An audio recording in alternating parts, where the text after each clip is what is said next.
অবিশ্রান্ত বৃষ্টি হয়ে চলেছে সারাদিন, আর আমি বারান্দায় বসে উপভোগ করছি এই অজস্র জলের ফোঁটার প্রতিটা সবুজ পাতাকে ছুঁয়ে যাওয়া।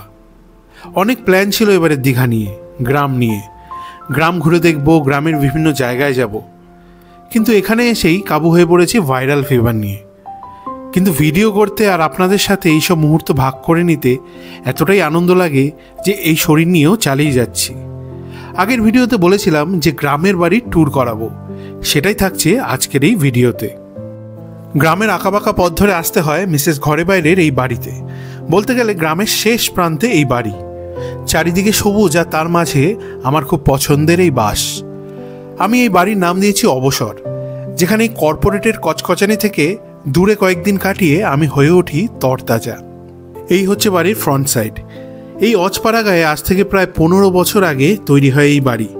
না ছিল রাস্তা, না আসতে পারতো গাড়ি, ঠেলা গাড়িতে করে সব জিনিস এনে তৈরি হয়েছিল।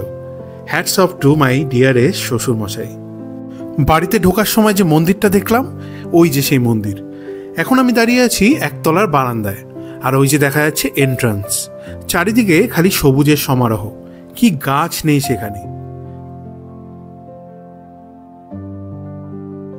এখন আমরা চলে এসেছি দোতলার উপরের ছাদে। চলুন, সামনের দিকটা তো একবার দেখালাম, এবার এদিক থেকে একবার দেখাই। বললাম না, চারিদিকে সবুজের অ্যাবান্ডান্স আপনার চোখ জুড়িয়ে দেবে। ওই যে দূরে পেছনে দেখা যাচ্ছে পুকুরটা। চলুন, বার্ডস আই ভিউ তো অনেক হলো, এবার নিচে কাছ থেকে দেখি।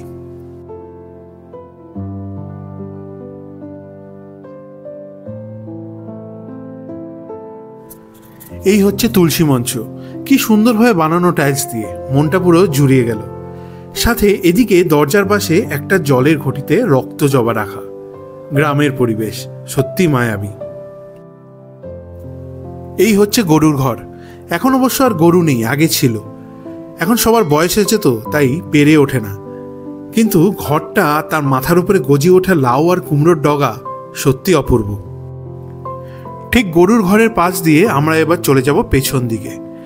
ভিডিওতে অ্যাকচুয়ালি আমার ইচ্ছা ছিল ডাইরেক্ট ভয়েস দেওয়ার, কিন্তু ওই যে ভাইরাল ফিভার, গলা দিয়ে আওয়াজই বেরোচ্ছিল না, তাই ভয়েস ওভার দিতে হলো।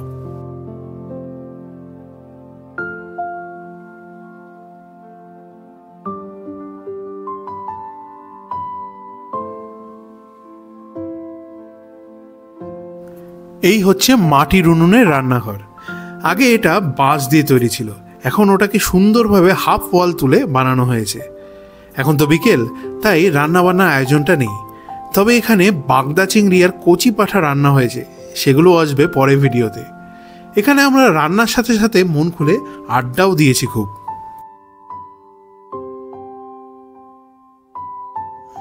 যেদিকে তাকাই সেদিকেই বাতাবি লেবু চোখে পড়ছে, তবে খাওয়ার লোক নেই। চলুন এবার পুকুর পাড়ের দিকটা যাওয়া যাক।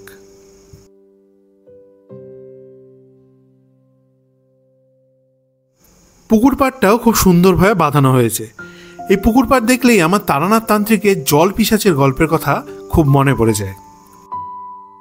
এই পুকুরে এসে আমার শহুরে ছেলে প্রত্যেক দিন একটা করে মাছ ধরেছে, দেখার মতো ব্যাপার ছিল।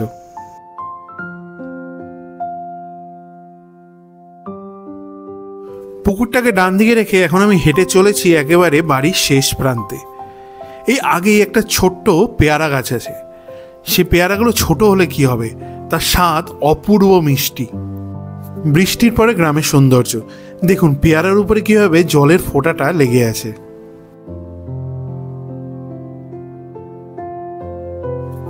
পেয়ারা গাছ ছাড়িয়ে আরেকটু আগে গেলেই পাবো এই আখ গাছ।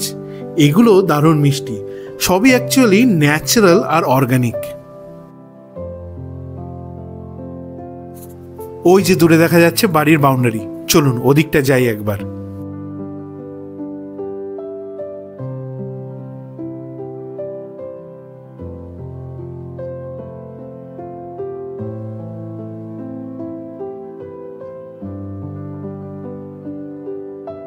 বলেছিলাম না একেবারে শেষ প্রান্তে বাড়ি।